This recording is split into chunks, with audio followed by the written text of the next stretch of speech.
Boa noite a todos, agradecendo a todos aqueles que vieram de longe e de perto para participar da nossa aula. Essa vai ser a primeira aula de uma série de aulas sobre o Rav Manitou. Manitou, para quem lembra ou quem esqueceu, foi o filho do último rabino-chefe da Argélia, Rav David Ashkenazi. Foi o filho dele, Leon Ashkenazi, ou Yehuda Ashkenazi. A história dele é longa e cheia de fatos interessantes para serem lembrados. A gente vai voltar a falar sobre eles assim no final do ciclo. A gente vai deixar as perguntas para o final da aula. Tá? O Manitou ele ensinou, sobretudo nessa época do ano, uma série de coisas importantes sobre a contagem do Homer e o seu significado. Tá?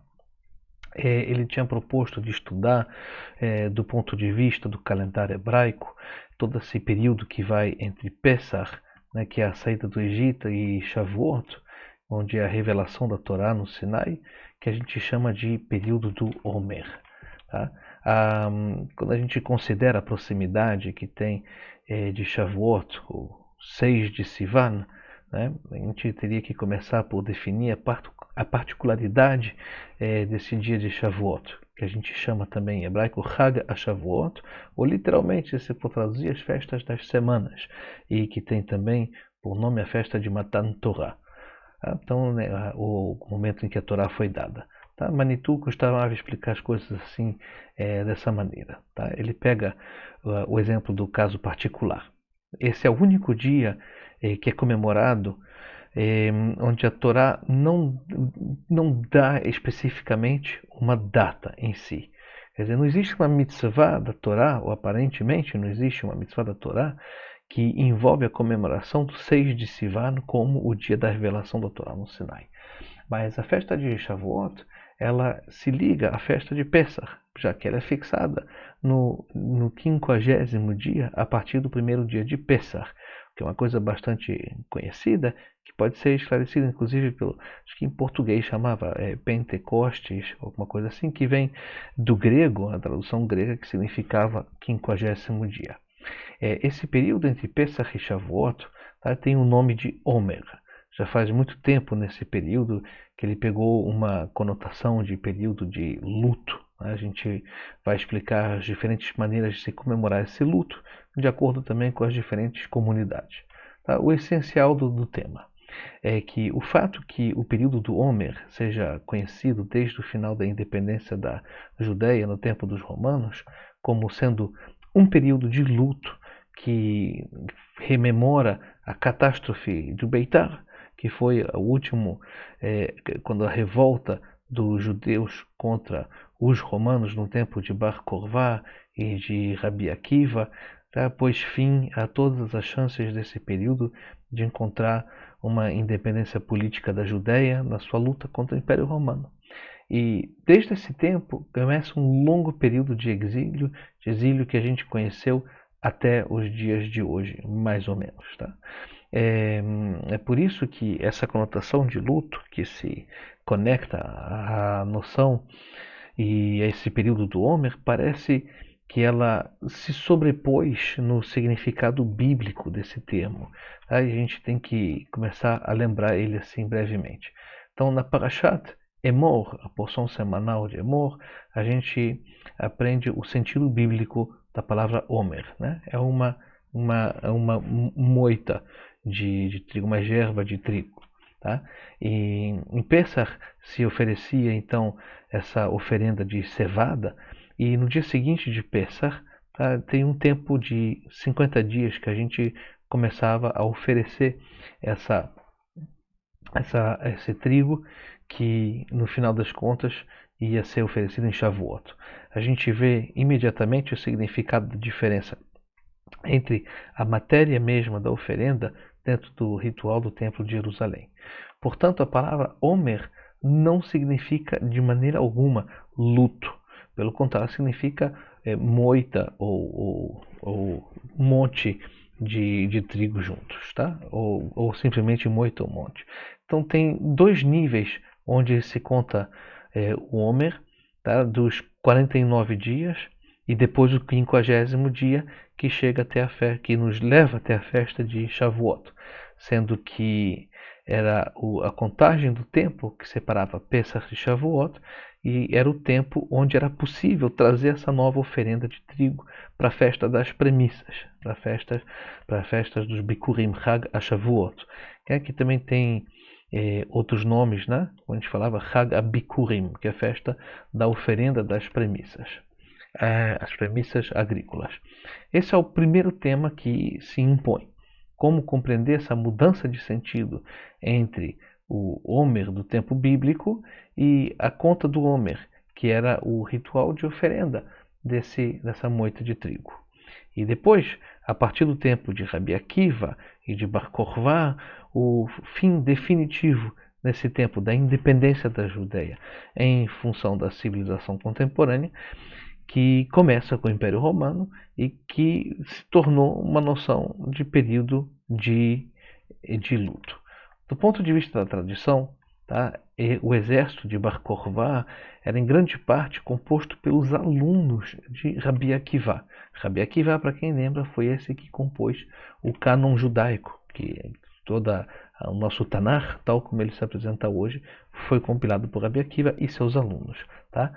E segundo o que diz os Midrashim, tá? Esse exército de Bar Kokhba, ele foi atingido por uma magefá, uma epidemia, que teria atingido justamente, contaminado os alunos de Rabi Akiva, que formavam o essencial do exército de Bar Kokhba, tá? Que é o último exército da última revolta contra os romanos e que foi totalmente dizimada em Betar nesse tempo. Tá? A palavra magefá, que a gente traduz geralmente por epidemia, ela também tem um sentido mais geral, mais fundamental, como dizia Manitou. Ela pode ser traduzida por catástrofe, que pode ser uma epidemia, mas magefá significa catástrofe em geral. Tá? E por que a gente deveria, então, comemorar a perda ou a derrota de Bar Kokhba e dos alunos de Rabi Akiva justamente nesse período? Tá? A primeira resposta, a resposta que parece óbvia, é que o evento se produziu nesse tempo, nesse momento do ano. Então, mas a melhor maneira de abordar o tema é primeiramente definir a relação entre Pesach e Shavuot. Shavuot, ele não se apresenta como uma festa de comemoração autônoma, tá? Mas como nos termos bíblicos propriamente trazem, como Atzeret Pesach, como o fechamento ou cerro do evento, de um evento que começa em Pesach, Atzeret Pesach. E a gente tem aqui uma analogia nas festas do mês de Tishrei, que é a festa de comemoração que corresponde a Pesach, é Sukkot, e que, de acordo com o calendário bíblico, tem 7 dias, e no dia seguinte dos 7 dias de Sukkot se encontra o 8º dia de festa, que é o Shmini Chag HaAtzeret, com esse mesmo termo, né? Atzeret, e é o 8º dia de fechamento da festa de Sukkot. Então, tudo se produz, tudo se passa como se Shavuot fosse o 8º dia de Pesach, e que foi estendido depois de um período de 7 semanas, e não de 7 dias como em Sukkot. Tá? E é, portanto, sobre a significação desse período de decalagem que a gente vai começar a refletir. Pesach é um evento histórico de libertação do povo judeu no nível da liberação física. Tá? Tinha escravidão, as pessoas estavam submissas, alienação e exílio político, de dispersão, sem que ainda fosse questão de uma revelação eventual da Torá. A gente assiste no decorrer da narrativa e, portanto, no decorrer dos eventos, tá?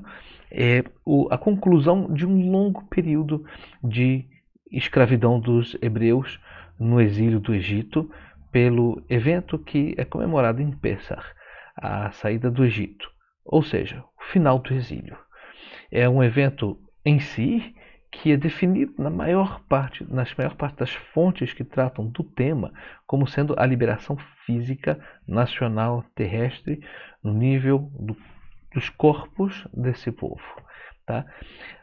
Por outro lado, Matan Torah, que é a revelação da Torá no dia de Shavuot, tem um outro nível completamente diferente. Se trataria da libertação espiritual e da relação de uma civilização idólatra que era o Egito. Tá? Liberação espiritual em relação ao Egito, tá? Do Egito, liberação do Egito. Para a gente pegar uma imagem bastante simples, tá? Que tem mesmo a escala individual da pessoa humana, é o corpo e alma. Tá? O corpo de Israel foi libertado em Pessah e a alma foi libertada em Shavuot. Tá? Portanto, a resultante é que se Pessah não leva se Pessah não levasse até a festa de Shavuot, a própria festa de Pessah teria que ser questionada.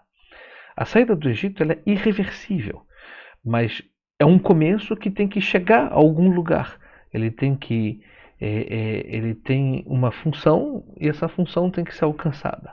A saída do Egito uma saída do Egito que não levasse o dom da Torá seria uma saída do Egito que se abriria sobre o vazio, sobre o nada.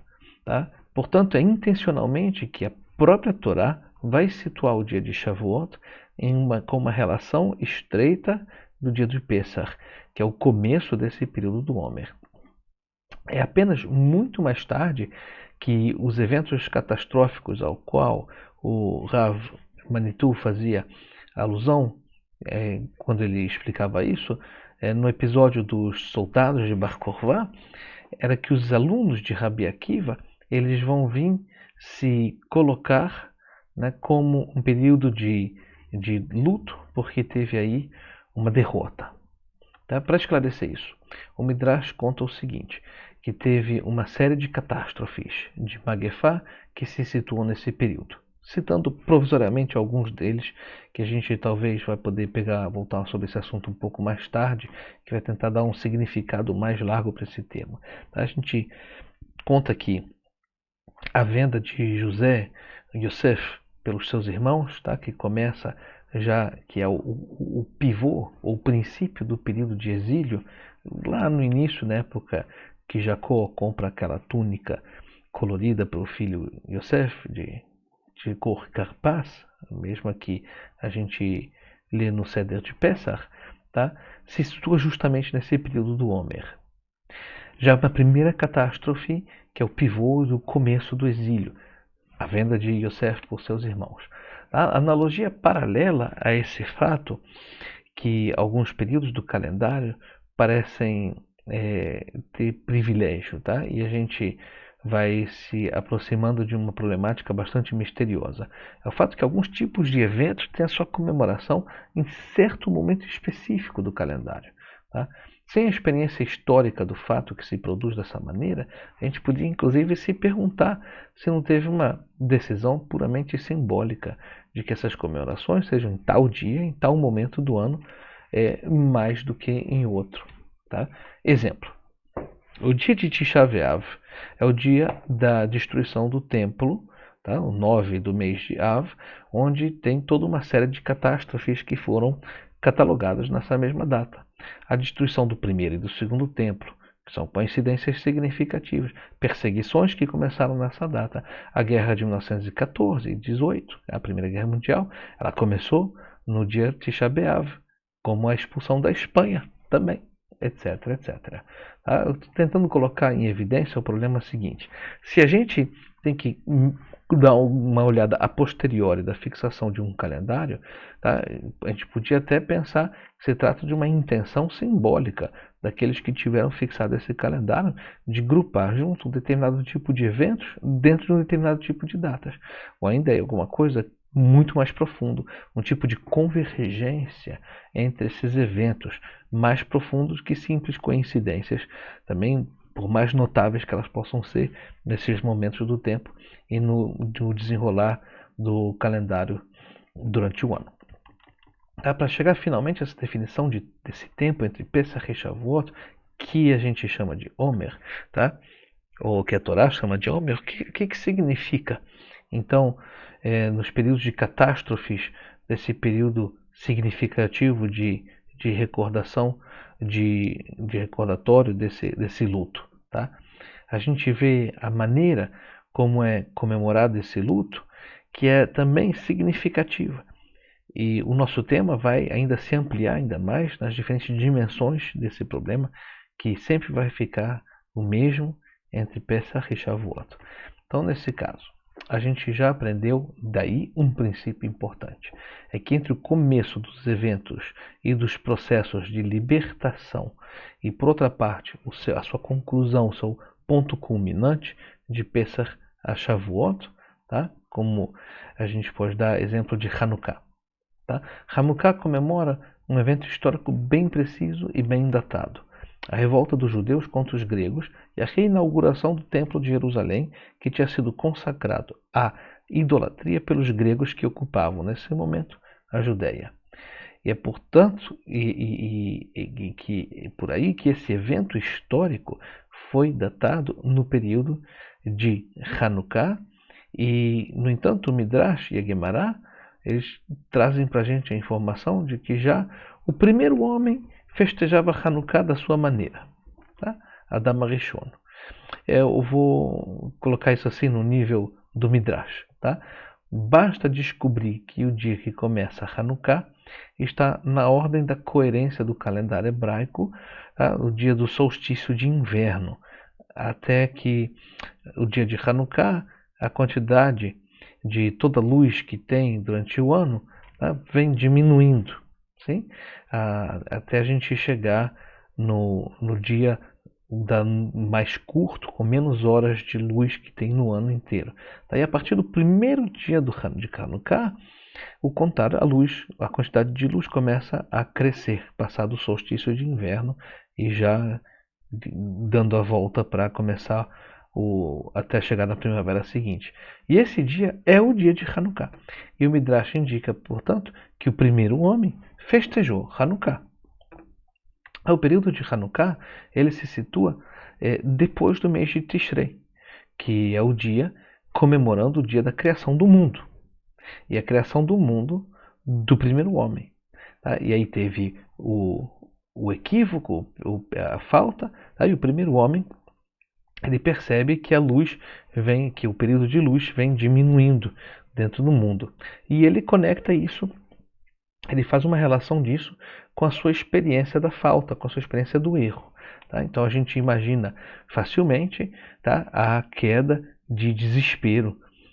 Tá? E por isso ele vai percebendo até o momento que ele percebe que a luz volta, que os momentos de luz voltam a crescer. Tá? Então ele acende 2 grandes fogos para ajudar a luz a crescer. Então a gente pode encontrar várias analogias em muitas tradições que nesse momento a gente costuma acender fogos. Significa em todo caso que no dia 25 de Kislev, que é o dia do solstício de inverno no calendário judaico, seja a Hanukkah do mundo no nível cósmico. Através de toda uma série de eventos que poderiam ser escolhidos como eventos históricos, tipos de comemorações, tá? A tradição diagnosticou que esse ressurgimento da luz que arriscava desaparecer completamente, tá? No nível do evento histórico, é a reinauguração do Templo de Jerusalém depois da vitória dos judeus sobre os gregos. E na época dessa decisão do Bedin, dos Hashmonaim, o tribunal rabínico dos Maccabim, teve certamente várias discussões. Isso aconteceu de verdade? Isso de verdade é um evento ao nível da história dos homens, de Hanukkah, em nível do tempo cósmico? E finalmente a liturgia se cristaliza depois de um debate cujo o Talmud deixa para a gente algum traço, né? Algum traço. O que a gente está comemorando ao certo? A vitória dos Macabim, em tanto como vitória, ou o fato que nesses dias os Macabim entraram no templo com tochas acesas sobre suas lanças, Ou será que a gente tem que comemorar o sentido espiritual dessa vitória? Né? Enquanto que o óleo, o azeite puro, ele estava arriscando desaparecer completamente. Tá? E que ficou um pequeno pote que pôde iluminar assim o candelabro até que tenha-se o tempo de produzir uma nova recolta de azeite puro. Tá? No final das contas, essa vitória dos Macabim, que levou à independência política na Judéia e que foi finalmente jogada para o alto pelo clã dos saduceus, os Tzdukim, tá? Da onde a derrota e o fato que o Talmud ele prefere privilegiar ou dar mais ênfase para o aspecto espiritual da festa do que para o aspecto nacional e político. Afinal, a queda política que segue depois da vitória militar dos judeus sobre os gregos, ela explica por que a gente não tem tanto interesse em relembrar esse tipo de fato. E mais a parte espiritual, no caso, que vai ser mais digna de ser lembrada. O nosso tempo, sim, em relação ao que a gente está falando, tá? É um exemplo que um dia no ano ele tem o seu significado próprio do ponto de vista das comemorações espirituais e religiosas em todos os níveis.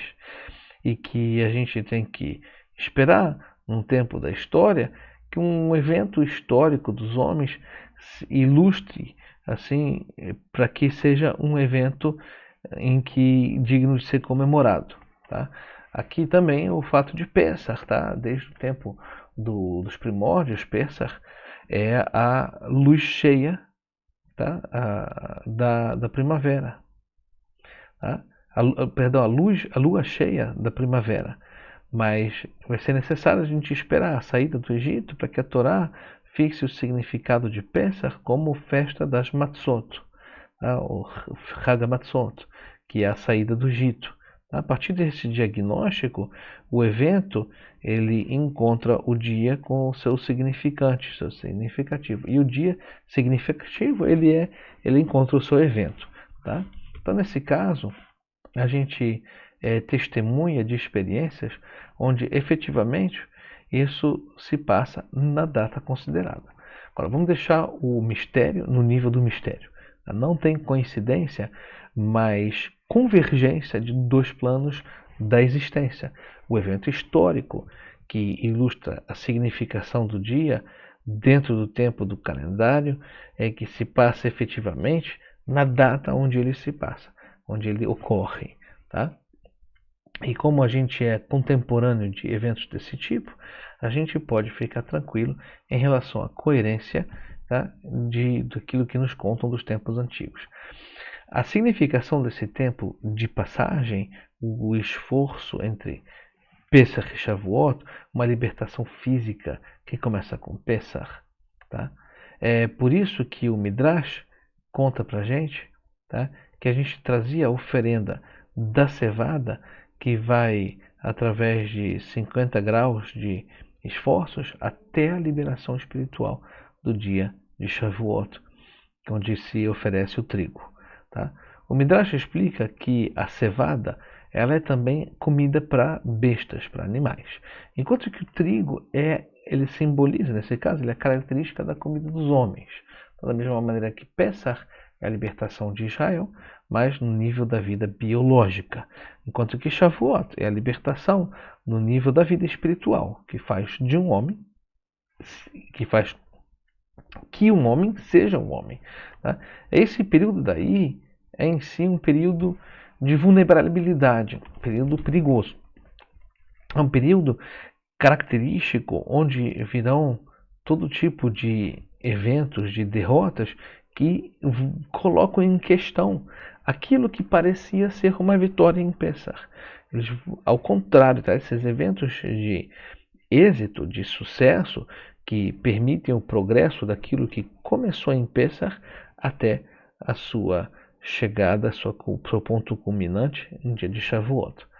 Tá? O essencial da explicação da nossa identidade nesse tempo o tempo de passagem entre Pesach e Shavuot, e nós tivemos a luz histórica no momento que de Bar Kokhba, Rabi Akiva, e a derrota na revolta contra os romanos.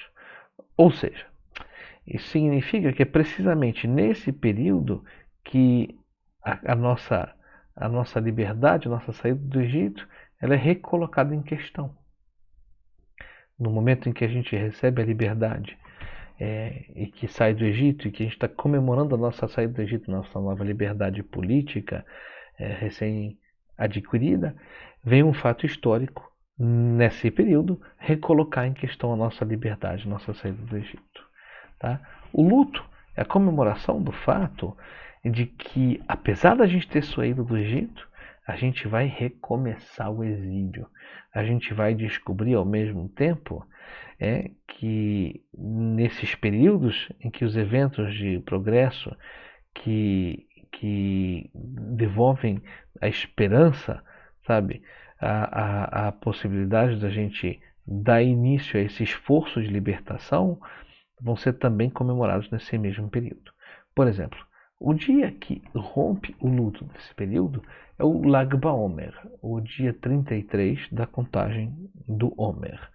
Tá? Ou seja, a gente contou 33 dias de luto, dia 33 o luto é rompido. Aqui tem duas dimensões da mesma problemática.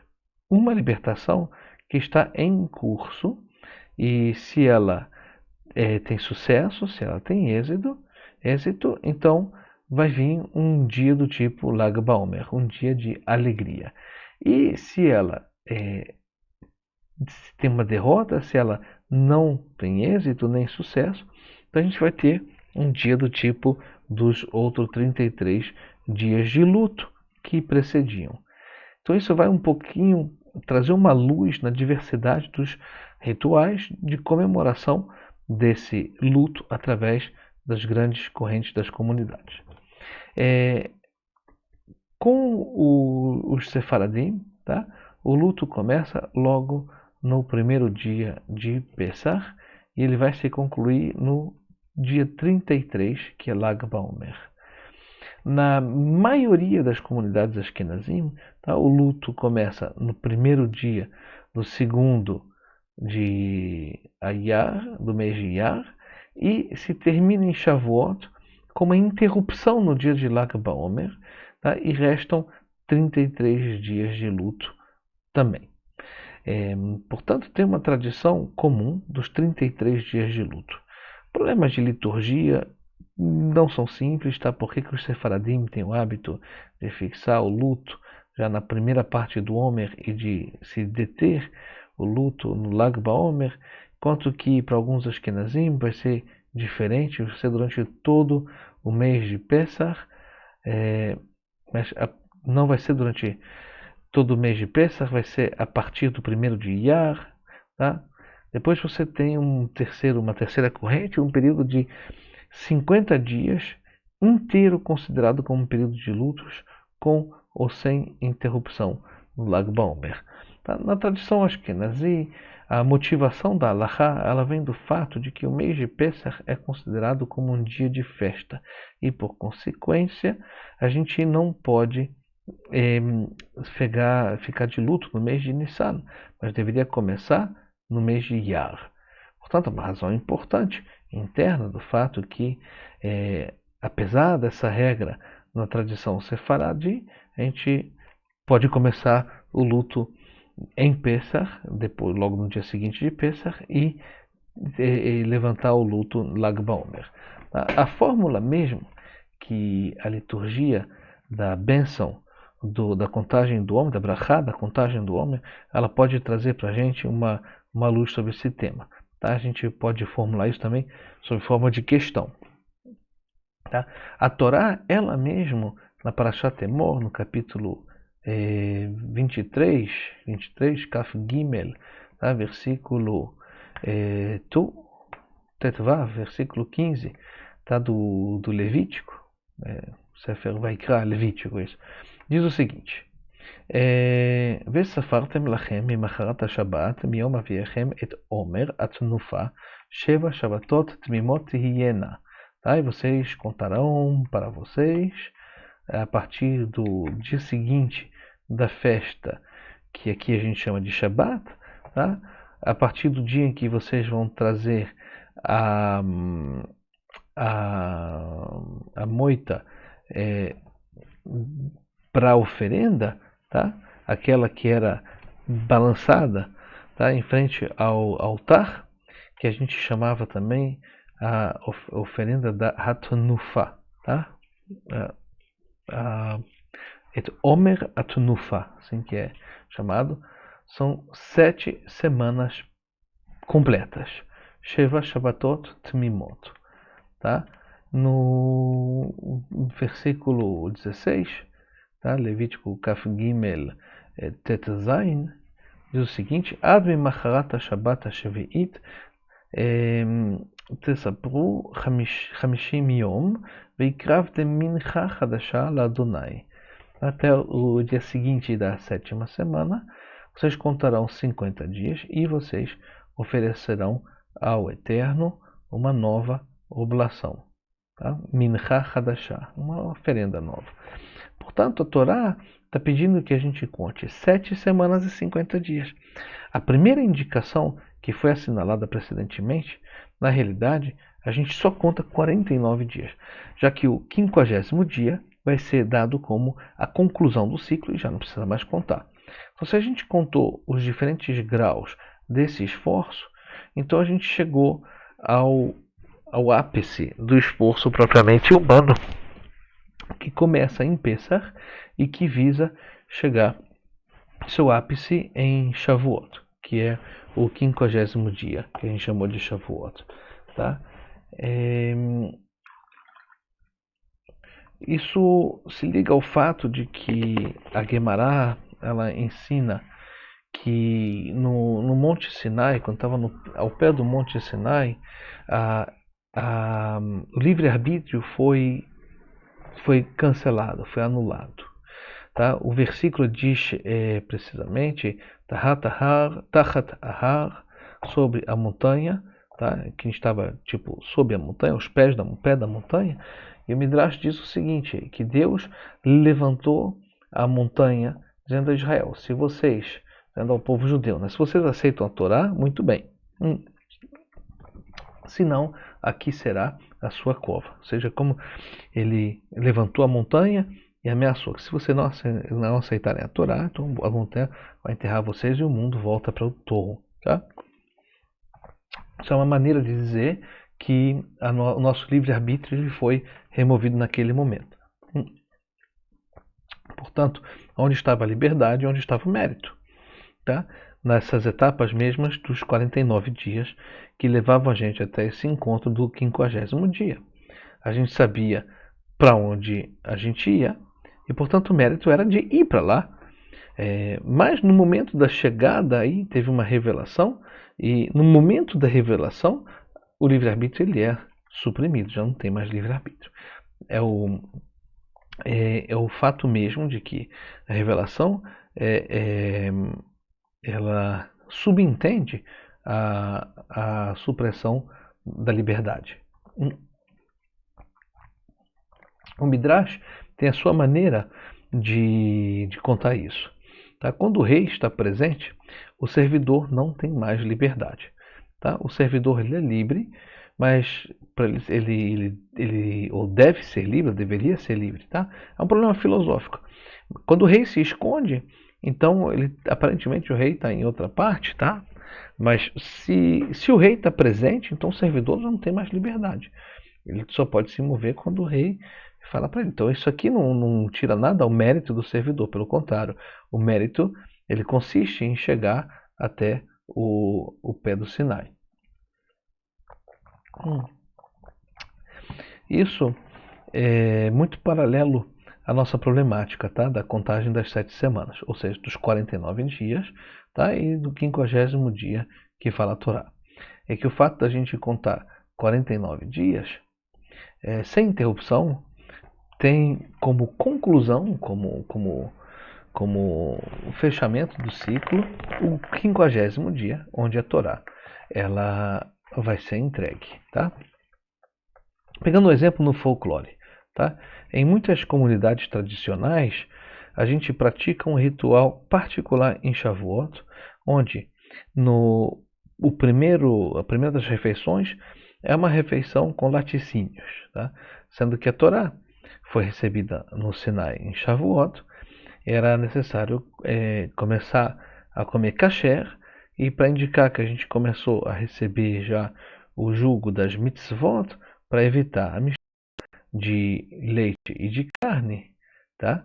Então tem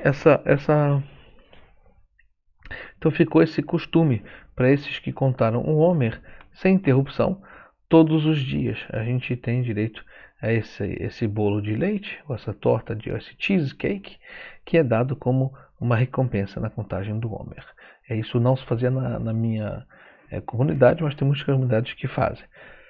Em princípio, aqueles que não contaram ou que perderam a contagem, então eles não iam receber esse cheesecake. Mas como as tradições se perdem, tá? Então a gente dá para eles de qualquer jeito. Mas algumas comunidades eram uma torta de laticínio e com mel, em relação ao versículo que compara a Torá com o leite e o mel. O que é característico é que a formulação litúrgica da Brachá, que introduz a contagem do Homer, pegar o exemplo do dia de ontem, tá? Onde a gente era o dia 40 da contagem do Homer.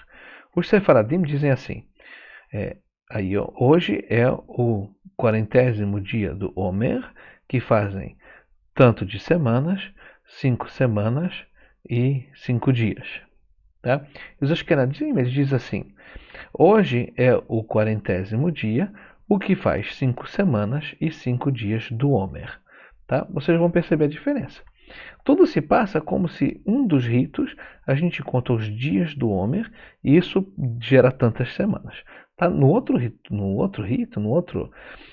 maneira de rezar, a gente conta os dias que nos separam de Pessach, mas isso faz tantas semanas mais tantos dias do Homer. Tá? Num caso a gente conta os dias, no outro a gente conta as semanas. Tem uma significação nessa diferença. Tá? E assim dizia Manitou, que a gente sabe por tradição que todas as diferenças de ritual, mesmo sendo infinitesimais, elas têm um sentido extremamente profundo. Tá? Isso depende da sua história como judeus. Também uma das ciências mais difíceis da tradição é conhecer as diferenças de formulação das liturgias. Tá? Em outros exemplos é tão evidente que a formulação ela é propositalmente diferente. Ora, a Torá pediu que se contassem os dias e as semanas, mas ela pediu que se contassem primeiro os dias. Tá? Num dos rituais, num dos Nusachim, a gente conta os dias e a gente imputa os dias ao Homer. E a gente faz a conta em semanas. No outro ritual, a gente lembra o número de dias da contagem, tá? A gente deduz do Homer e a gente situa o número de semanas do Homer. E tem um significado. A gente vai deixar isso aqui por enquanto no ar. Vamos voltar para falar disso já já. A gente pode ilustrar tudo isso no calendário contemporâneo. Tá? É de se notar, tá, que as novas datas de comemoração do calendário contemporâneo se situam todas entre Pesach e Shavuot. Tá? Ou seja, nesse período de vulnerabilidade, de suscetibilidade entre Pesach e Shavuot, tá? Aquilo que a gente conquistou em Pesach, ele arrisca ser questionado. Tá? E se a gente, sobretudo se a gente não chegar a Shavuot. Tá? E pelo contrário, quando aquilo que a gente conquistou em Pesach se reforça e se dirige para o sucesso absoluto. Então, é a dimensão dos dias de festas que vem se situar nesse período. Tá? Primeiro exemplo, voltando para o Lag BaOmer. Tá? Entre os exemplos, entre os alunos de Rabi Akiva, tá, tinham alguns dos grandes de Israel. Por exemplo, Rabi Shimon Bar Yochai, esse que escreveu o Zohar, ou pelo menos baseado nos seus ensinamentos, o Zohar foi escrito. Tá? O dia da sua morte, a Magefá, tá? Foi no dia da sua morte, tá? Toda a Magefá, essa epidemia, essa catástrofe, ela foi cancelada. Ela parou de... toda a mortandade acabou. Tá? E da mesma maneira que a gente conecta Moshe Rabbeinu, a revelação da Torá escrita, tá? Do Rashi Birtav no Monte Sinai, a gente conecta Rabi Shimon Bar Yochai, a revelação da interioridade da Torá oral. Tá? A gente, ou seja, a parte interior da Torá oral. A gente diz hoje, de maneira corrente, a Kabbalah, o Zohar, tá? Essa parte interna da Torá, Shebe'al Peh, da Torá oral. Ou seja, a interioridade mesmo da significação, da tradição oral. Tá? O grande mestre, que foi o mestre de Rabi Shimon Bar Yochai, ou seja, Rabi Akiva, tá? Ele é o princípio da transmissão da lei escrita de Moisés. Ele é o princípio da permanência da tradição oral. A tradição, portanto, nos ensina que a morte de Rabi Shimon Bar Yochai tem um mérito, tá, de proteção, que protegeu do perigo, e depois do dia dessa morte, está aí que, olha só, a Magefá ela foi cancelada, ela parou. Então a gente chama esse dia de Lag, ou 33º dia do Omer, Lag BaOmer, o dia da Ilulá de Rabi Shimon Bar Yochai. Tá? É o dia quando a gente celebra a morte de um grande rabino, a gente chama isso de Ilulá.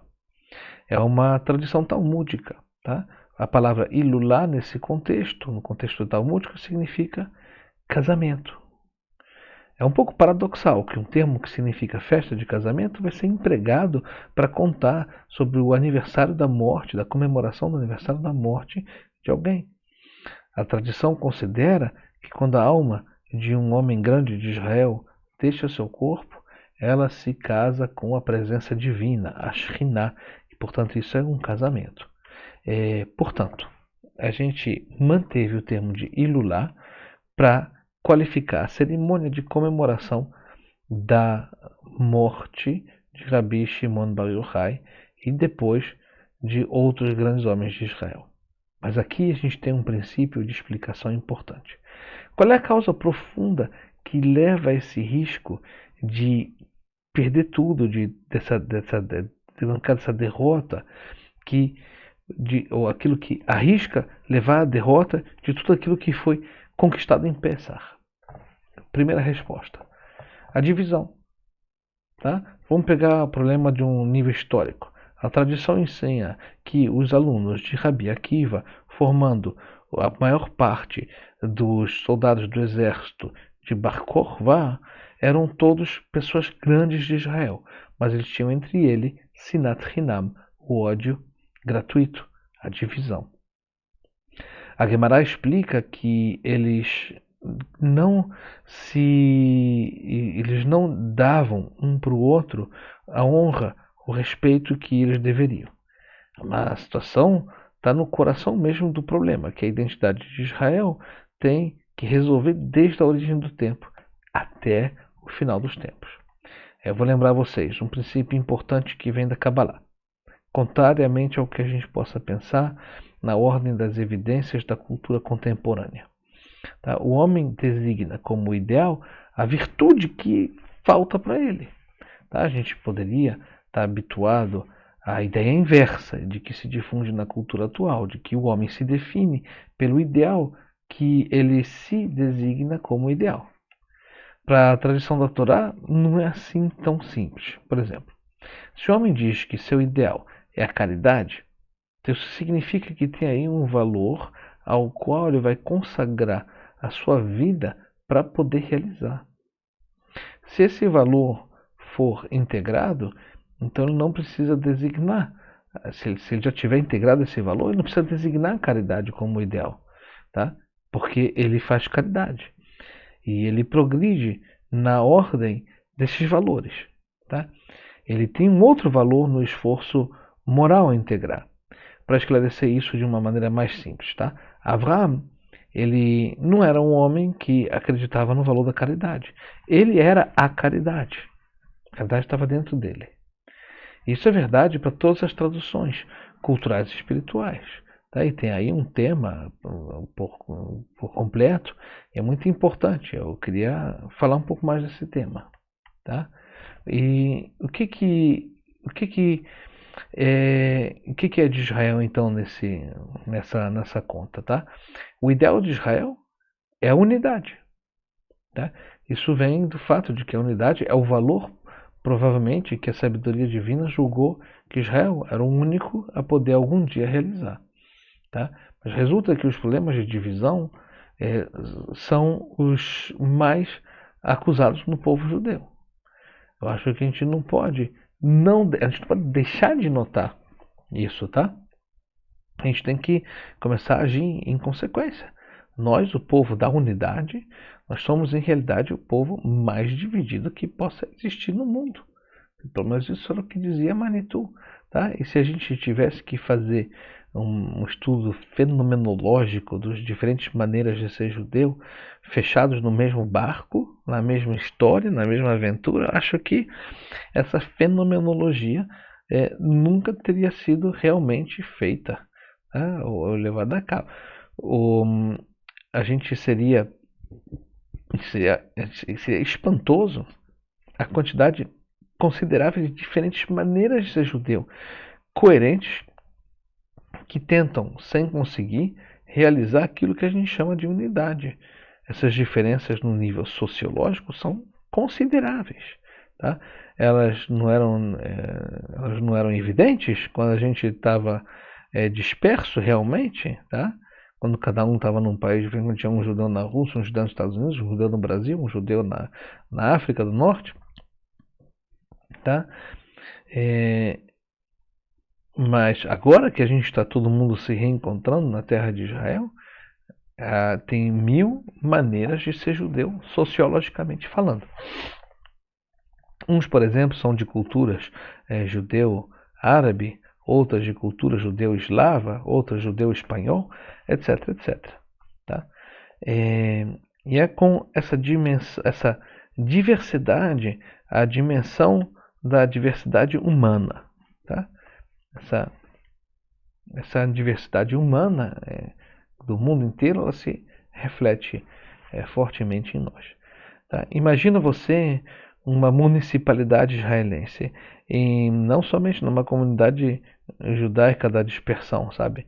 Mas o fato de reagrupar todas as diversidades que possam existir, tá? Não é só isso, tem as diferentes maneiras de ser ideológicas, as diferentes opções ideológicas, as diferentes nuances que de uma complexidade espantosa, tá? A gente tem no nível da definição de identidade religiosa judaica e israelense todas as definições possíveis e imagináveis, como se a gente tivesse se estourado em seitas, tá? A gente seria as vertentes, sabe? Religioso, conservador, liberal, reformado. Também ainda tem os mais e os menos em cada corrente, e uma mistura dos diferentes critérios sociológico, ideológico, religioso. Isso aqui se multiplica ao infinito. Tá? A que ponto a gente é feliz da sorte que a gente tem de ter os problemas que a gente tem, sabe? E com isso a gente é o povo da unidade. Ok. Nós, Israel, somos a ilustração viva desse princípio que a identidade humana define o seu ideal, designando a virtude que falta a ela, tá? Mas que ele é talvez o único a poder realizar. Por quê? Porque precisamente a gente tem experiência, tá? A gente percebe então uma falta. Significa que a gente sabe o que falta e que a gente é o único que vê, tá? A gente tem talvez um conhecimento meio oco daquilo que a gente tem que alcançar em cheio, tá? E a gente é o único a saber, a gente é o único a perceber essa falta. Agora, o Rav ele ensinou em um dos seus capítulos que cada maneira de ser homem tem como messimá, tem como projeto, tá? Um valor, e que ela é a única a poder realizar da sua maneira. É o seu próprio gênio, a sua própria maneira de ser. E é porque ela faz disso seu ideal em particular, e que ela parece carregada a título de humanidade inteira para pôr isso em evidência. O caso particular de Israel é que se trata de todos os valores ao mesmo tempo, o que é a definição mesma da unidade dos valores e da unidade tá?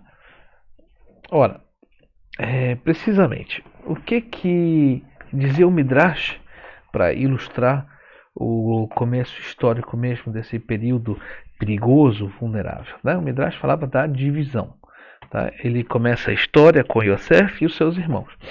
E o que se passa entre Yosef e seus irmãos é um evento da contagem do Homer, tá? Dentro do seu primeiro sentido de luto e catástrofe.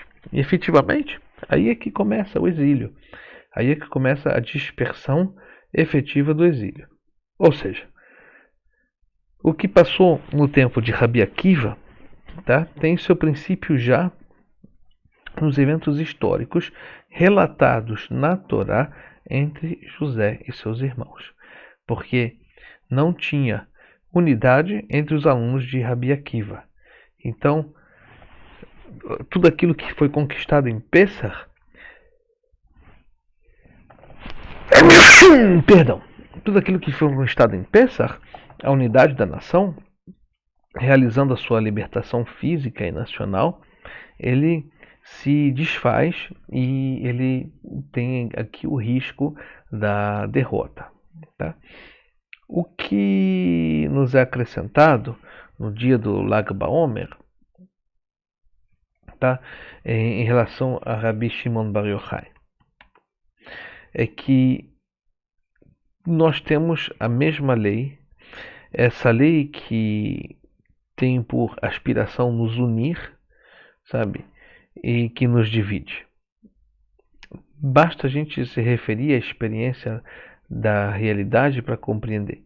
Mas assim que a gente se conecta à lei oral e à sua interioridade, aparece um princípio de unificação, tá?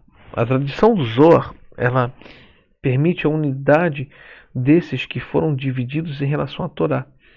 O princípio do ensinamento de Rabi Shimon Bar Yochai permite a unidade dos discípulos de Moshe.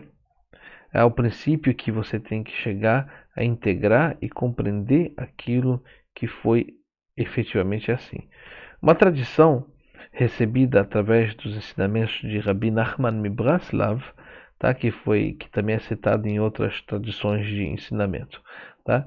Quando esses elementos de catástrofes, de recomeço do exílio, apareceram nessa época de Rabi Akiva, então os mestres de Israel disseram: tudo se passa como se a Torá fosse desaparecer de Israel.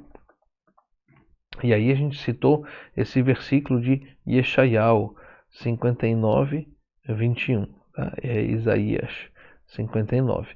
Va'ani zot briti otam amar Adonai ruchi asher alecha udvarai asher samti bepicha lo yamushu mepicha umepi zarecha umepi zera zarecha amar Adonai me'ata ve'ad olam.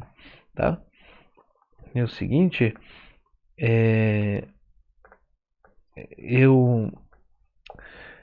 essa é a minha aliança, tá? com vocês, disse Deus, tá? O meu espírito que está com você e as minhas palavras que eu pus na sua boca, tá? não devem deixar a sua boca, e nem a boca dos seus descendentes, e nem a boca dos filhos dos seus filhos, disse Deus daqui para sempre, tá? Ela não vai ser esquecida da boca da sua descendência. O final de cada palavra dessa expressão, tá? Aleph, Het, Yud, Vav, eles formam a palavra de Yochai, tá? Pode prestar atenção depois no versículo. Tá? Isso significa que ela não vai ser esquecida, essa Torá de Moisés, da boca dos descendentes de Yochai. A experiência nos mostra que se ficou uma unidade de ensinamento da lei de Moisés, apesar desse perigo perpétuo de divisão, é graças à tradição de Rabi Shimon Bar Yochai, que é simplesmente e profundamente a significação do fato que a catástrofe ela parou, ela acabou, por mérito de Rabi Shimon, pelo mérito, em virtude do mérito de Rabi Shimon Bar Yochai, que foi comemorado pela festa do Lag BaOmer, tá? E que vai se conectar com aquilo que a gente viu. Tem um ensinamento do Zohar muito conhecido que a Geulah ela vai vir pelo mérito do ensinamento do livro do Zohar, sabe? E que convergem no final dos tempos, tá? A revelação do significado interior da Torá. E por outra parte, a Geulah, a reunião dos exilados de Israel. Tá? A Geulah e a Kabbalah, eles se juntam e vão sempre juntos. Tá? Não é por acaso se nós, em um tempo, a gente tanto fala de Kabbalah, tá? É porque tem uma tradição da Kabbalah de que sempre a casca precede a fruta. Tá?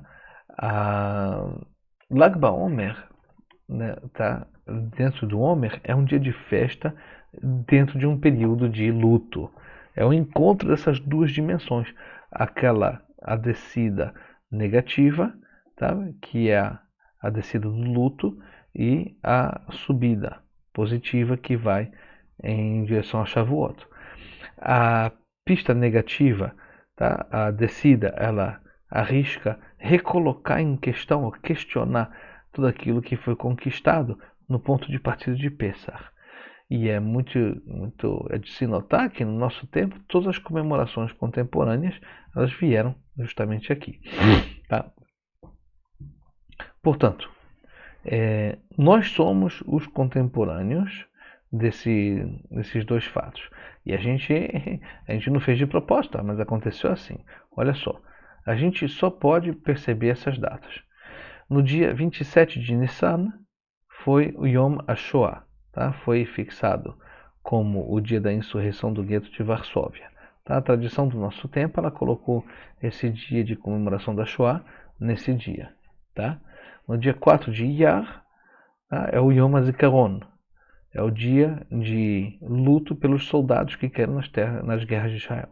O dia 5 de Iyar é o Yom Ha'atzmaut, o dia da independência, tá? No sentido de Lag BaOmer.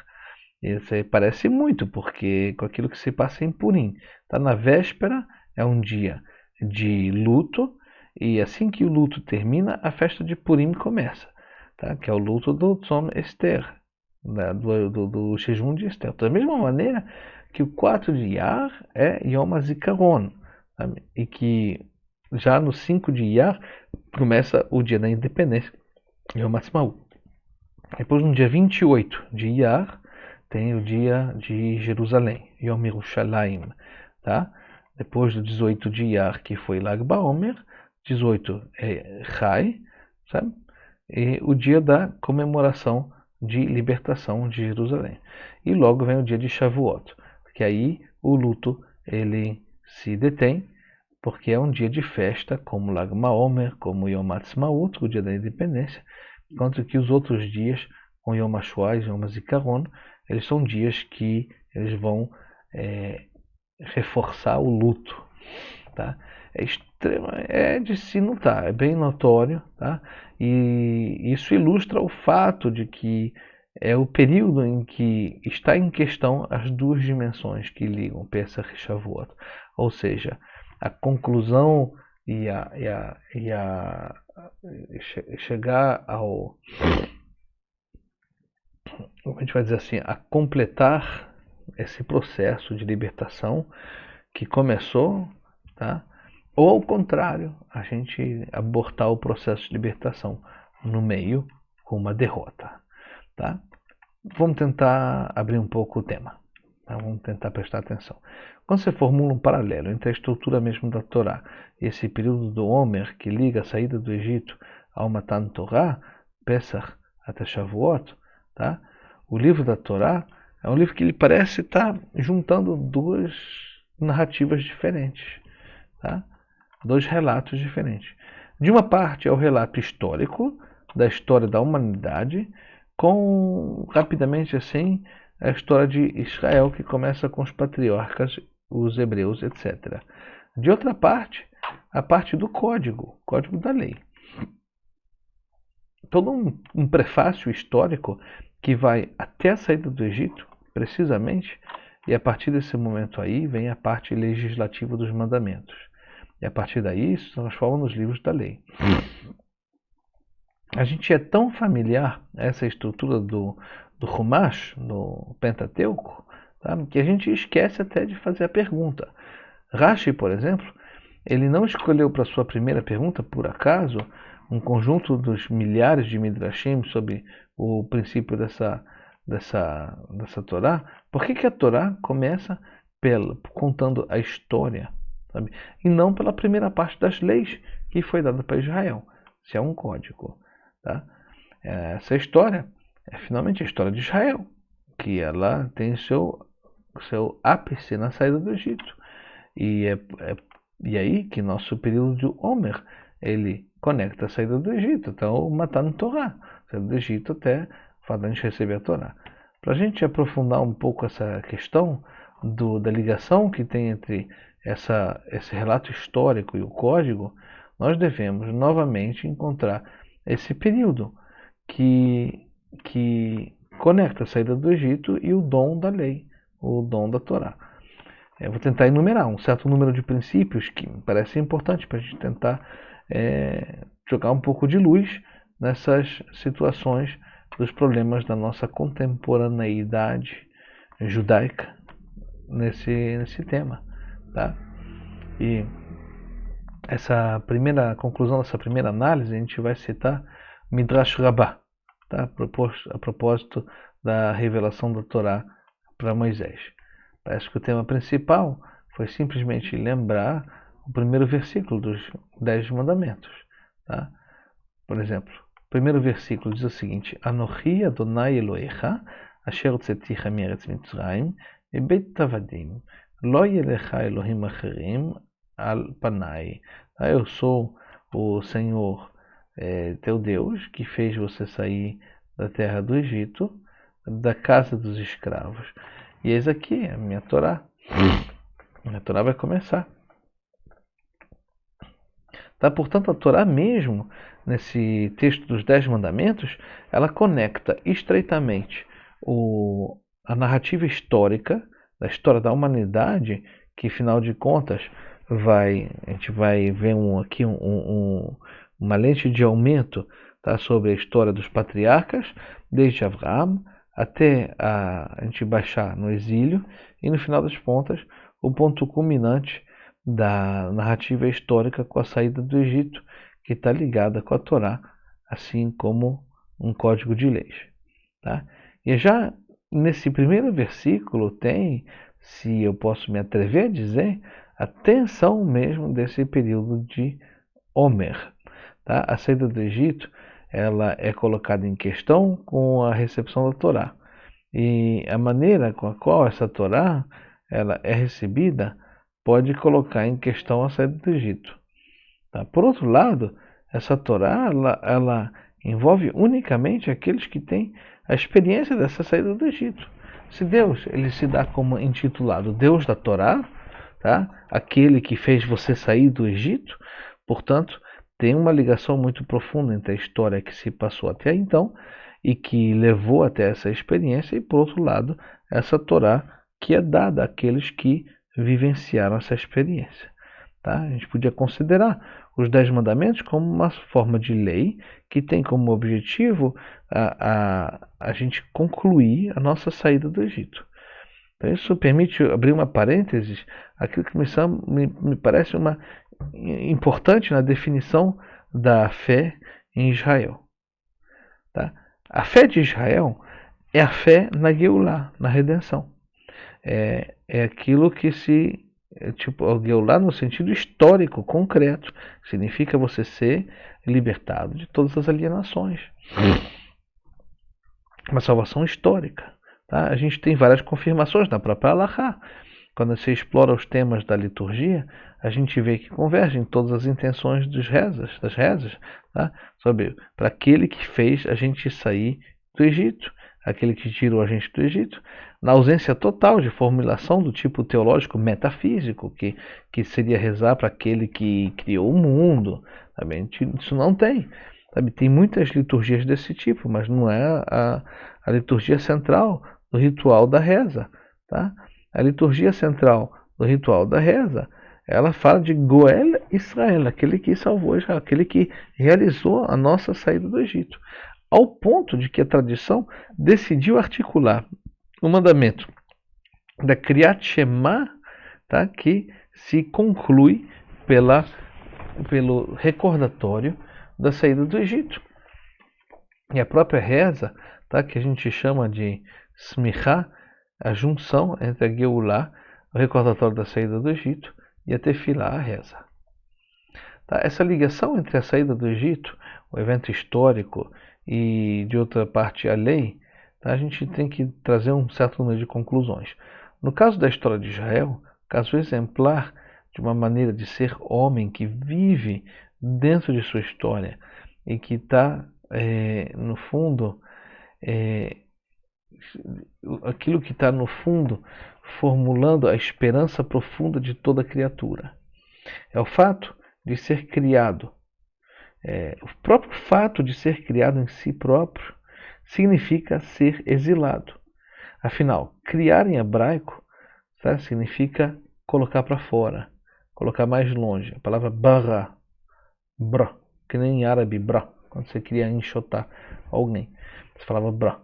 Tudo se passa como se no momento da criação já começa um exílio metafísico profundo, a esperança da salvação, que é a esperança de ser salvo desse exílio, de ser delivrado desse exílio. Sabe? Como em toda esperança de salvação, sabe? Não importa qual seja a tradição considerada, sabe? Tem a boa fé e a honestidade, e é disso que a gente está falando. Tá? Cada tradição vai formular isso da sua maneira. Para alguns, ser salvado do problema moral. Para outros, ser salvado dos constrangimentos da existência, sem problema moral específico. Tá? Mas você tem um povo que vive essa condição de criatura no nível do paroxismo, o maior paroxismo na sua história. O exílio, a alienação, o subjugamento, que define Deus como a salvação, como sendo o Deus da saída do Egito. Tá? Aqueles que são familiares já com os textos bíblicos em hebraico, eles vão encontrar esse tipo de convertência na multiplicação de exemplos, onde a motivação dos mandamentos, eles voltam no mesmo princípio. Porque vocês eram escravos na terra de Egito, e que vocês saíram do Egito. Tá? E está aí, dito a esse respeito, os mandamentos principais, e também, às vezes, a respeito dos mandamentos que a gente podia considerar como secundários. Tá? Se a gente entendeu bem aqui, tá? Você teve a experiência disso, tá? É a vida, tá? Essa é a lei dessa experiência. Achei importante colocar isso em evidência. Isso significa, a segunda implicação, a de reencontrar, tá? Que tem uma certa maneira de ser um homem que é compatível com essa lei e que é dada como uma obrigação. Maimônides, ele colocou isso bem em evidência, em particular no livro Moreh Nevuchim, o Guia para os Perplexos, tá? E também em alguma das suas cartas. É evidente que toda existência ela é, aos olhos do mesmo destino, tá? Em níveis diferentes, em estilos diferentes, sabe? Mas o que tem, no caso particular de Israel, tá? Israel tem a obrigação da virtude, sabe? Enquanto que para todas as outras maneiras de ser homem, para qualquer outra criatura, a virtude é uma proposta de ideal. Mas, enquanto que tem a categoria de obrigação é só para Israel. Sabe? Aquilo que é uma virtude para todo ser, que é sensível aos valores dos quais fala a Torá, é uma obrigação, Chová, mitzvah para Israel. E isso é ligado ao nosso tema, porque a gente teve essa experiência de prova pela saída do Egito. A gente foi investido de obrigações porque nós somos na situação natural existencial de ter um conhecimento da experiência de saída do Egito. Tá? E isso está escrito em numerosos versículos, tá? Em particular no contexto dos 10 mandamentos. Tá? Você pode reler o capítulo 19 e 20 do Êxodo, tá? Onde tem os 10 mandamentos, e você vê essa articulação do raciocínio. É porque você teve a experiência da saída do Egito, então você vai se transformar no povo da Torá. Portanto, tem uma ligação profunda entre os dois polos, Yetziat Mitzrayim e Matan Torah. Tá?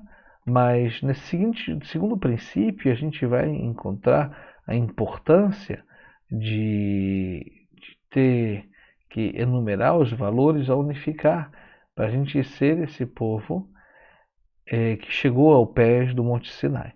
A virtude de Abraão, depois a virtude de Yitzhak, depois a virtude de Yaakov, essas 3 virtudes unificadas numa única ordem certa, num único sotaque certo, acento certo. Então, apenas a gente está no Monte Sinai. 2 princípios importantes. Tá? O período que separa Pesach de Shavuot é um período vulnerável. Quando tem uma derrota, nesse caso, tá? Tem luto. E quando tem um sucesso, então tem uma comemoração alegre. Não é unicamente os eventos de Pesach e de Shavuot que vão ser ligados, mas é tudo aquilo que tem antes da saída do Egito e tudo aquilo que tem depois do Monte Sinai. Ou seja, tudo aquilo que a gente aprende como ensinamento do relato da Torá, tá? Envolvendo o tempo da história humana através do tempo da história dos patriarcas. E tudo que a gente aprende da Torá envolvendo a descoberta dos valores da lei. Eu queria terminar essa primeira introdução pela leitura de um Midrash Rabbah sobre a Parashá de Yetro e dos 10 mandamentos. Tá? Quando Moisés subiu ao céu para ir buscar a Torá, os anjos se opuseram.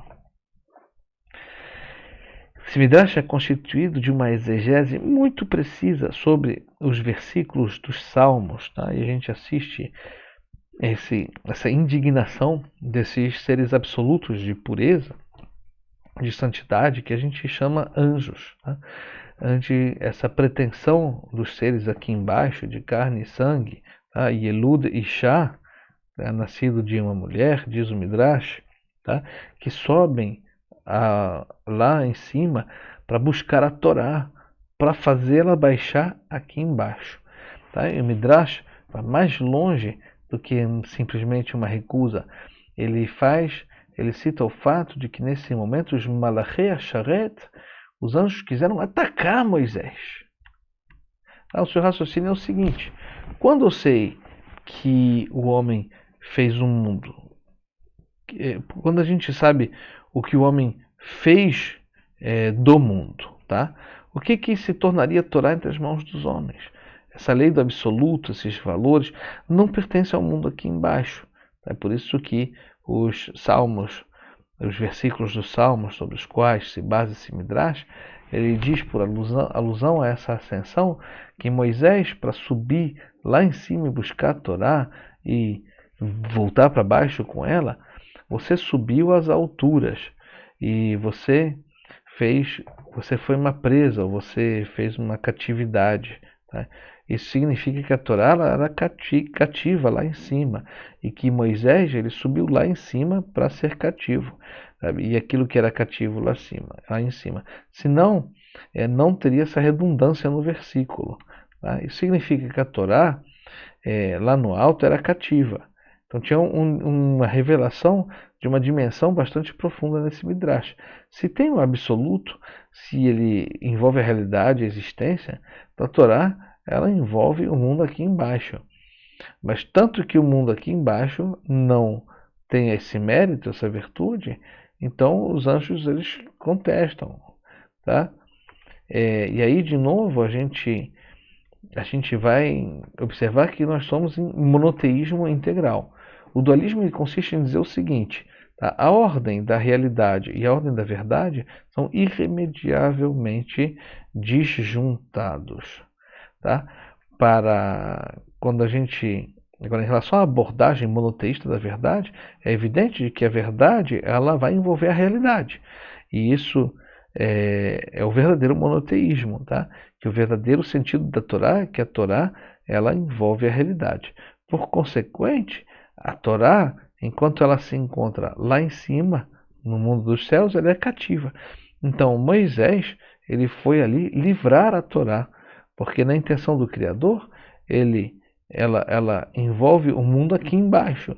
Senão, a gente se perguntaria por que então ele criou um mundo aqui embaixo, sem a coerência do monoteísmo, como a gente pode compreender. Portanto, o versículo ele começa por evocar, se felicitando esse homem que chega a subir lá em cima. Tá? Lá em cima, onde tem a unidade dos valores, enquanto que aqui embaixo tem dispersão dos valores. Então tem uma instância entre que os valores se encontram. Ele conseguiu isso, tá? Na exegese do Midrash, que continua explicando o seguinte: talvez a gente pudesse acreditar que se trata unicamente de pegar alguma coisa por força, mas o versículo continua dizendo: la carta, você pegou merecendo, tá? Não somente você roubou, mas você pegou também de pleno direito. A gente podia pensar que você pagou por isso? Não. La carta matanot. Você pegou presentes. Nesse momento, os anjos que quiseram afetar Moisés, tá? Deus, então ele modificou a fisionomia de Moisés para fazer ela parecida com a de Abraão. Enquanto que Moisés ele não se parece com Abraão, de acordo com esse Midrash, tá? Os anjos eles recusam que Moisés receba a Torá. Depois da mudança de rosto sobre o conselho de Deus, então Deus diz aos anjos: vocês não têm vergonha dele? Quando os anjos que tinham baixado embaixo e puderam comer na casa de Abraão, tá? Isso quer dizer que a gente pode praticar a Torá aqui embaixo. E Deus argumenta: mas vocês não têm vergonha da virtude de Abraão, que deu para você a hospitalidade, enquanto que os anjos eles comeram carne e leite, de acordo com o que conta o Midrash. A resposta está na ordem das virtudes, sabe? Mas em relação ao próprio tema. Tá? Quando o Midrash argumenta da maneira seguinte: a gente podia admitir a rigor que para Moisés a lei, e unicamente a lei, os anjos se oporiam, mas se Moisés, a lei pega a aparência, o rosto da virtude de Abraão, então os anjos eles já não têm mais esse estado de vergonha. Né? Então não é esse que vocês estão buscando, que vocês desceram, que vocês comeram na casa dele. Tá? Então Deus diz na tenda dele, né? Deus diz a Moisés: a Torá ela não foi dada para você, a Torá só foi dada para você, tá? Em virtude do mérito de Abraão. Sheneemar, assim como a segunda parte do versículo que nós encontramos, la carta matanot ba'adam. Você pegou merecendo esses presentes do dom da Torá, o Matan Torá. Adam, graças àquele que se chama Adam, assim que fizeram o jogo de palavras. E que Adam, do qual a gente fala aqui, não é outro que Avraham, tá? Cuja um versículo do profeta Josué, capítulo 14, versículo 15, disse: Ha'adam Hagadol Be'hamakim, tá? Be'anakim, perdão, Adam Hagadol Be'anakim, o homem grande entre os gigantes. Ou seja, é que é pelo mérito de Moisés, que se conecta a Abraão, que os anjos não puderam se opor ao fato de que a Torá e o absoluto sejam dados para os homens. Tá? E aí uma importante lição para nós. Se a gente corta o aspecto de lei, o Matan Torá, da história que começa com Abraão e que culmina com a saída do Egito, e então os anjos eles vão se opor, tá? E vão começar as magrefotas, catástrofes. Mas se Moisés assume o rosto de Abraão e ele se liga às virtudes dos patriarcas e que começam com Abraão, então os anjos são obrigados a reconhecer que a Torá, dos valores absolutos, a lei, ela envolve verdadeiramente o mundo aqui embaixo. Tá? É um desses exemplos, é um dos exemplos de nossos textos, tá? Em relação a esse período que conecta Pesach a Shavuot, para ligar ao fundo mesmo da explicação que foi dada pelo Midrash, tá? Que é o perigo. O perigo ele é a divisão. Tá? Por consequente, a proteção, o mérito é a unidade. A gente sabe até que ponto essa história que começa com Abraão e a busca do princípio a busca do princípio de unidade dos valores. Cada vez que esse povo está dividido, então a sua saída do Egito está em questão, está sendo questionada. Cada vez que ele tenta se reunificar, então na sua saída do Egito se dirige para Shavuot. A gente está vivendo certamente uma época bem característica, já que é de nosso tempo e que esse tempo de comemoração do Homer começa a se encher de dias de comemorações e cronologicamente isso se dirige em Shavuot. Tá? Eu não sei o que vai se produzir entre o dia de Yerushalayim e Shavuot, mas vai se passar talvez alguma coisa que a gente possa talvez um dia vir a comemorar. Eu não disse nada, é uma hipótese. Tá? Dois eventos são bem notáveis. Tá? Eles apareceram como convergentes nesse período do Homer.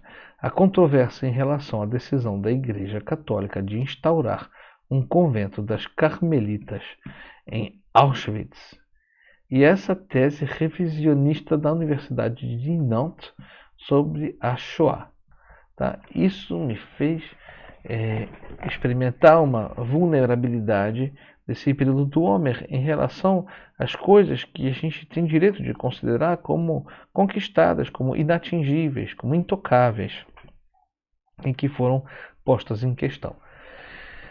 No primeiro ponto, tá, a mesquita no Monte do Templo, ela é o equivalente nos muçulmanos, tá? Elegir um lugar de culto sobre o lugar do massacre da revolta dos últimos judeus contra os romanos. Tá? Esse esforço de conseguir uma saída do Egito até o final, ele sempre vai se chocar com uma vulnerabilidade considerável em todas as dimensões. E esse é o essencial do princípio que eu queria colocar em evidência em relação a esse período. Tá? Alguém me falou que a igreja está dividida sobre o assunto. Esse é o problema que a questão tenha sido feita, tá? Que é a continuação da usurpação da identidade que começou na origem e que é preocupante. Tá? Quer dizer, onde a pergunta era a respeito da unidade, tá? Foi entendido em um curso a proposta de anular as diferenças entre os ritos Sefaradim e Ashkenazim e fazer um só ritual. O que a gente tem que pensar nisso? né? Quer dizer, que você está falando da unidade do povo judeu, e várias vezes foram feitas essas perguntas, tá? E o Rav Ashkenazi, Leon Ashkenazi Manituri, ele respondeu essa pergunta da maneira seguinte, tá? É muito bem se trata de um sefarad e de um Ashkenazi praticante que sabem do que estão falando, ambos os dois. Tá? Nós somos um povo ao nível da coletividade, da mesma maneira que em todas as famílias cada um tem seu rosto e sua identidade. E o que é necessário é a unidade e não uniformidade. Quando a gente fala do conteúdo concreto dos valores, a gente percebe que cada um tem o direito de ser aquilo que ele é. O essencial é de estar juntos, tá? Mas na escala da coletividade, não tem nenhuma diferença entre o ritual sefaradi e o ritual ashkenazi. Tá? Na escala das tribos, cada tribo tem suas razões de realizar o ritual que ela realiza, como ela realiza em nome da mesma Torá. Tá? Depois de algumas gerações vai ser outra coisa. Cada vez que Moisés assume o rosto de Abraão, isso tudo se resolve, tá? Mas se Moisés ele faz cara feia, então isso não tem como ser resolvido, tá? Se a lei ela se faz legal, tá? Então não tem mais esperança. Agora, se a lei se faz moral, porque ela começou pela exigência moral de Abraão, então a unidade ela começa a aparecer. E se a saída do Egito ela se liga ao Matan Torah, então é uma verdadeira saída do Egito. Senão é uma saída do Egito que não dá certo, que tem fracasso, tá? E tipo, em relação à diferença da contagem sefaradi ou ashkenazi, tá?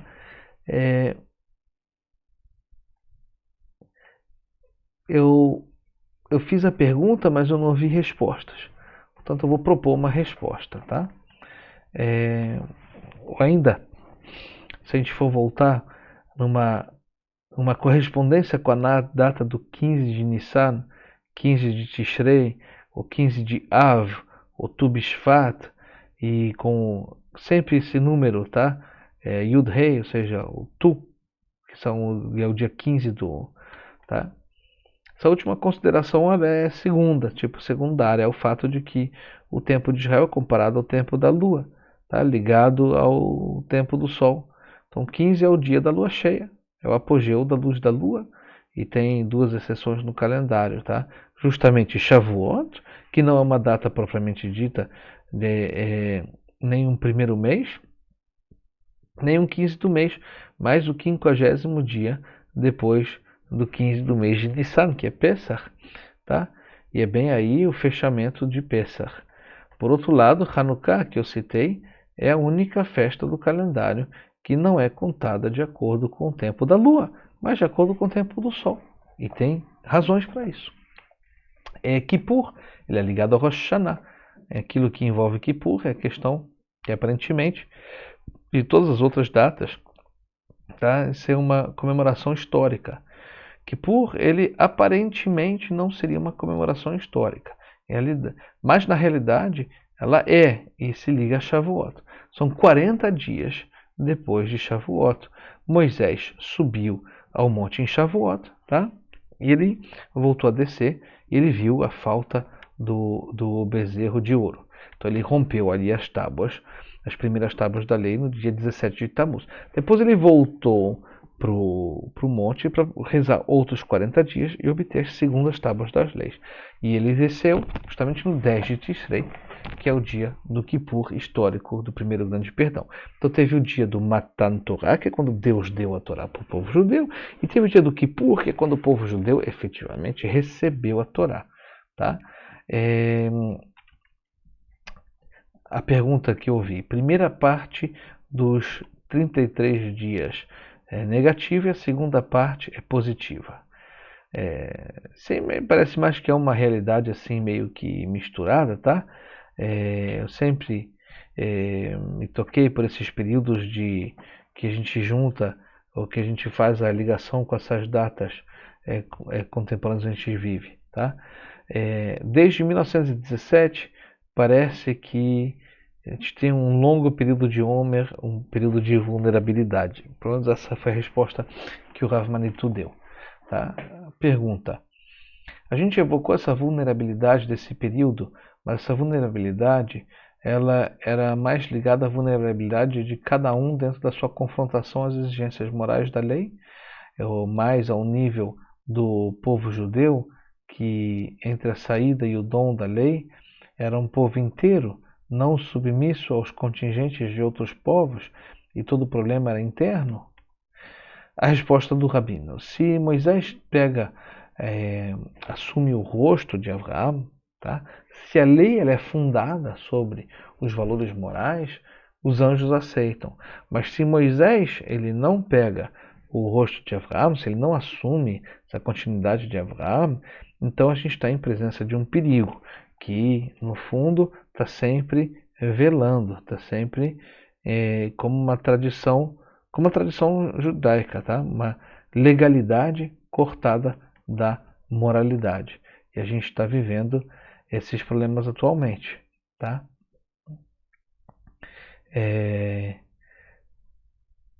Tá depois, entre os colóquios de rabinos e de médicos, tá? É o caso do único respirador artificial que tem no hospital, que está conectado com um doente de 80 anos, tá? Foi uma pergunta que foi feita para o rabino. E aí chega um doente de 30 anos que precisa igualmente daquele respirador para sobreviver. Sabe? É o caso agora do corona, né? Que você tem respiradores no hospital e você tem que decidir quem vai usar quem. O que diz a Allahá? Se você tem uma pessoa de 80 anos que está usando respirador, precisa dele para sobreviver, e chega uma pessoa de 30 que também precisa. Tá? Teve uma discussão de 2 horas aí nesse momento. Tá? A tendência legalista consiste a colocar adiante o princípio absoluto da vida humana. A gente não pode tocar no aparelho. É o caso pelo qual eu tenho que dizer a lei. Agora, o outro paciente é um dos casos. A segunda tese ela consiste em dizer por que razão Allah vai dizer aqui que a vida é um infinito indivisível e que a gente não pode trocar uma vida por outra vida. A discussão alárrica é muito longa, tá? E ela pode chegar a um embate, sabe? Ela pode chegar a um momento que a gente não consiga decidir para um lado ou para o outro. Mas cada um vai ficar convencido de alguma coisa. E os rabinos da diáspora, eles têm uma tendência maior a ser legalista, lei teórica. E os israelenses, eles tentam sempre buscar mais a lei moral, a lei imediata que você tem que usar. Tá? Uma distinção entre a ética judaica e a halachá é muito perigosa. Eu acho que esse Midrash ele designou o problema. Quer dizer, se a halachá ela não está conectada aos valores dos patriarcas, se os anjos recusam de dar a lei a Moisés, sabe? Se os rabinos do Midrash pressentiram isso já faz algum tempo, muito tempo, é porque é um problema extremamente grave, extremamente sério, tá? No caso de 30 anos e 30 anos, se a gente pode trocar uma vida por uma vida, o diagnóstico das chances de sobreviver tá, é estabelecido pelo médico. Geralmente ele tem que prevalecer, mas para Allahá, em termos de Allahá, ele é recusado. Sabe? Ou o caso da Allahá sobre um divórcio. Olha só. Como um jovem educador, tá? O Rav Manitou teve um problema de halachá muito espinhoso que conduziria, ele estava conduzindo ao divórcio de 2 judeus, tá? E aí ele se consultou com o rabino dele, tá? Nesse momento, em outro momento a gente vai falar que era o rabino do Rav Leon Ashkenaz, mas o rabino, tá? O primeiro Rav diz o seguinte: a halachá é assim, mas você tem que ser mais tolerante do que isso. A resposta vem com o seu coração. Ele deu resposta de coração, uma resposta humilde, mas isso não convenceu o rabino. O segundo rabino, tá, ele deu a resposta seguinte: você tem razão, a halakha é assim, mas você é o rabino oficial? Não, se você não é o rabino oficial, então você tem que deixar para trás isso aqui, eles têm que ir para o tribunal se eles desejam. Atitude legalista. Tá? Quer dizer, tipo, você não está ali para resolver e tem um tribunal rabínico. Como é que você está se metendo na vida rabínica de outro lugar? Então essa aqui também não foi uma resposta, digamos assim, completa. O terceiro Rav é um Hassid. Tá? Quer dizer, o primeiro Rav ele deu uma resposta com o coração. O segundo Rav ele deu uma resposta legal, ou legalista. Tá? O terceiro Rav é um Hassid. Ele estuda o caso de fundo, tá? Durante 4 horas, vai ver todas as fontes, tá? E à medida que eu estava mais e mais convencido. Até que no final ele falou, você conhece a Halakha? Ora, claro, é evidente. Ele me olha e me pergunta, e quem é você para permitir o divórcio de 2 judeus? Tá? No caso, Rav Ashkenazi tinha consultado 3 rabinos que finalmente deram todos os 3 as mesmas respostas. Tá? Mas a lição de Halakha que foi dada com o último é aquela que trouxe o princípio que o Rav conhecia desde a tradição dele. A lei é assim, mas a gente não ensina dessa maneira. Tá? A lei teórica ela é assim, mas a realidade é diferente, porque ela corresponde ela já não corresponde mais a esse nível de Halakha teórica.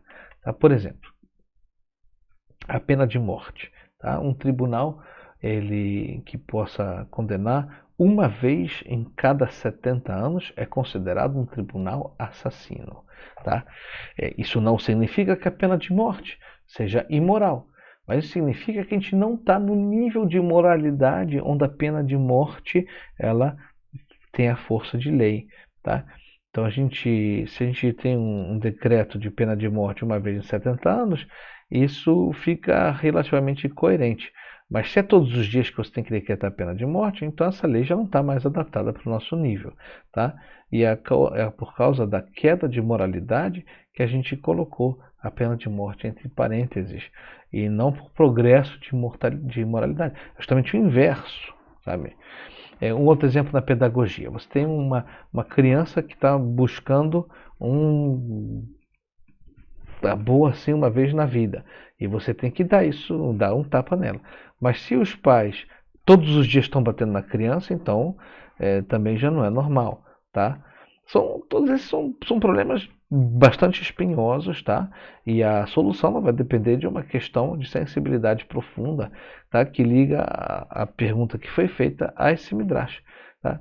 Se Moisés é o Moisés de Abraão, ele tem a esperança de que tudo vai dar certo, que tudo vai encontrar seu lugar. Mas se a lei ela é autonomizada em legalidade, tá? Qualquer que sejam as dissertações que a gente tem sobre ética judaica, a gente já não está mais falando de Torá.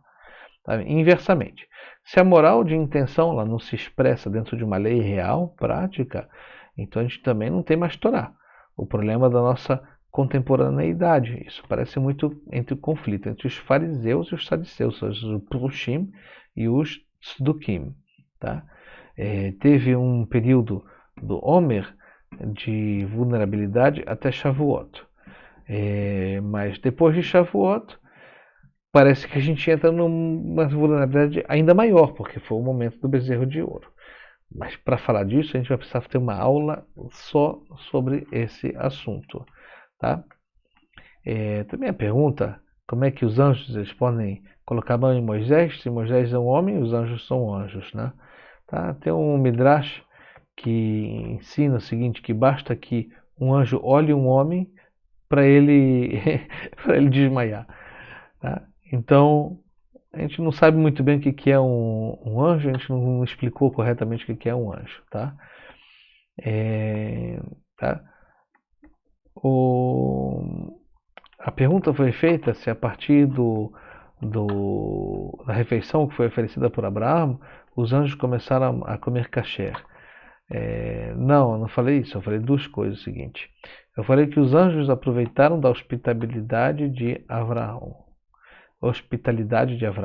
Tá? Eles não têm vergonha de Abraão. Quer dizer, será que o absoluto de santidade não tem vergonha da moralidade mais elementar? E depois, se os anjos comeram na casa de Abraão, na tenda de Abraão, da comida de Abraão, isso significa que os anjos podem comer kasher junto com os homens. Tá? Essa pergunta da kashrut, nesse almoço, ela é estudada no comentário do Midrash. Tem uma ordem, né, que a refeição foi oferecida. Primeiro foi oferecido o leite, depois foi oferecida a carne.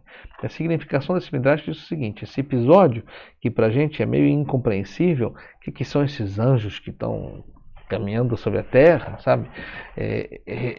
Isso significa que esses que estão lá de cima, do absoluto, eles podem viver junto com esses que estão aqui embaixo. É um midrash muito profundo.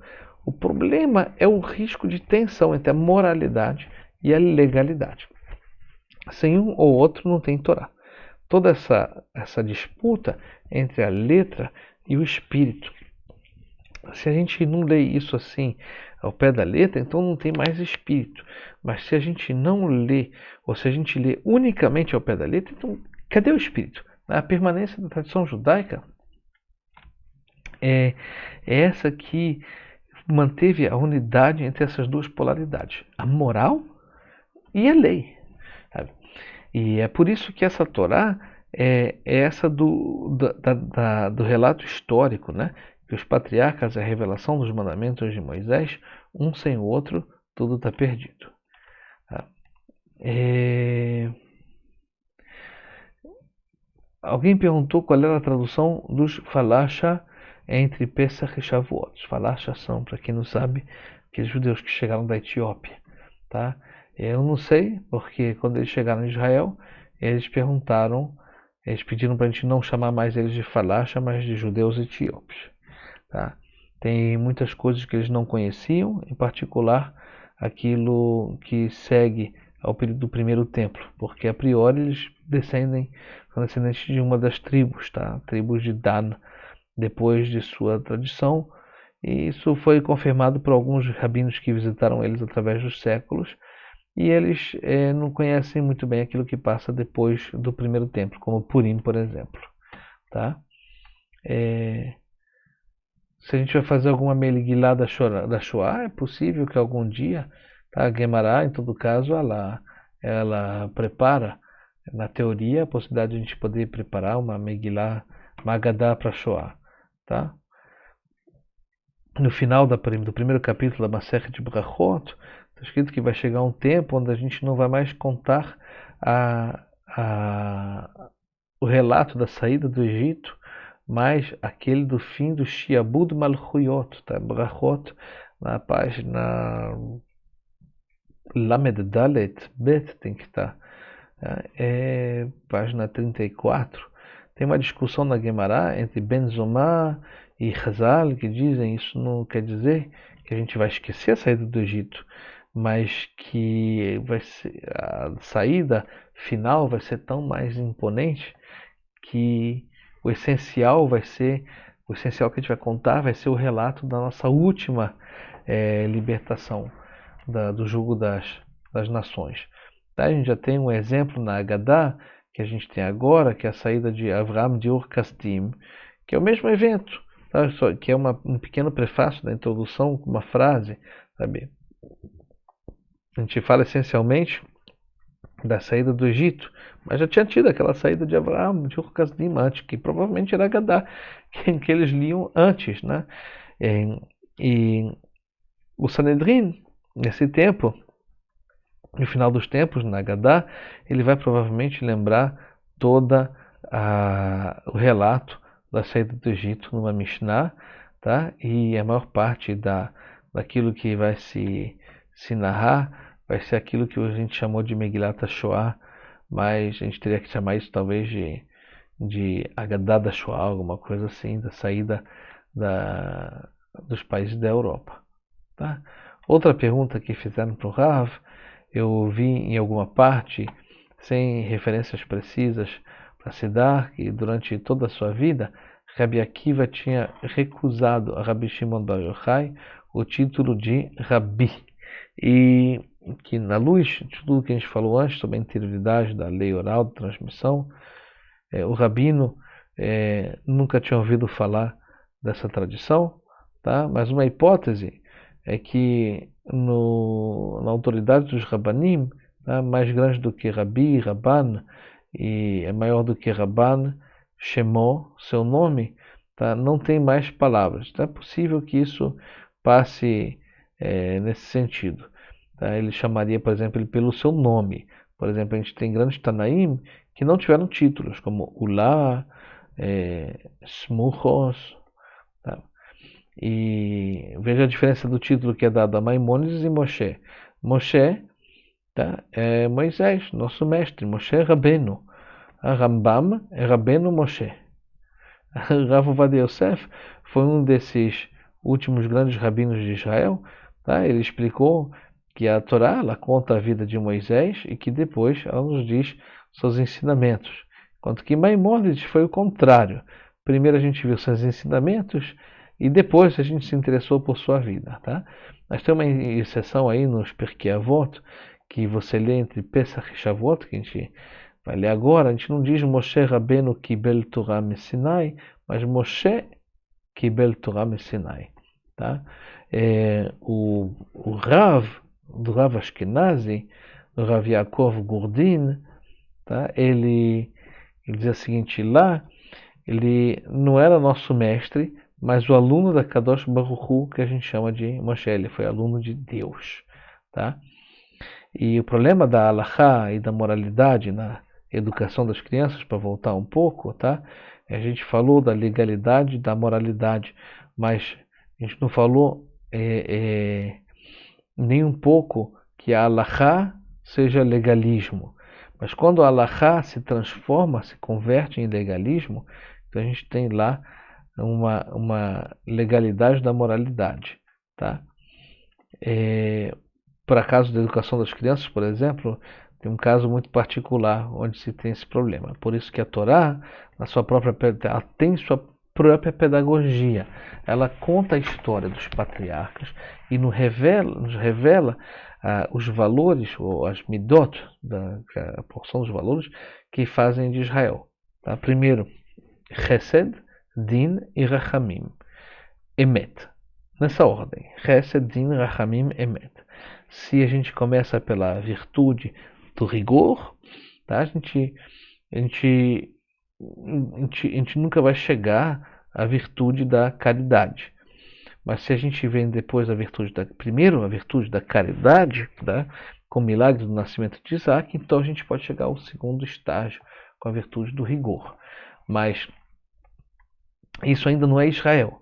Então depois você tem que unificar os dois. Tá? Você tem que unificar a caridade, que é de Abraão, com o rigor, que é de Isaac, para sair Yaakov. Então a gente tem que unir. Tá? A ordem olha só, tem uma pista, né? Chesed, Din, Rachamim. Faz a palavra Cheder, que é a palavra que designa o lugar onde a gente estuda, Talmud Torá. Se a gente troca a ordem das letras, dos valores, então não tem mais Torá. É por isso que a Torá intencionalmente nos diz que aquilo que Descartes chamava na sua linguagem a ordem das virtudes. Primeiro Chesed Avraham, depois Din Yitzhak e depois Yaakov Israel com Emet. E primeiro tem que passar por aí e só depois que vai chegar Moisés com a lei. Tá? A gente vive num tempo meio caótico, onde tudo se produz ao mesmo tempo, tudo se produz em desordem, tá? Mas tem que saber que tem uma regra, apesar de tudo, tá? De tikkun, de recolocar em ordem. E tudo isso, se não tiver essa base de identidade com os avós, a halachá arrisca se transformar numa halachá tzedokita, saduceia, né? Com o risco de transformar em qualquer coisa.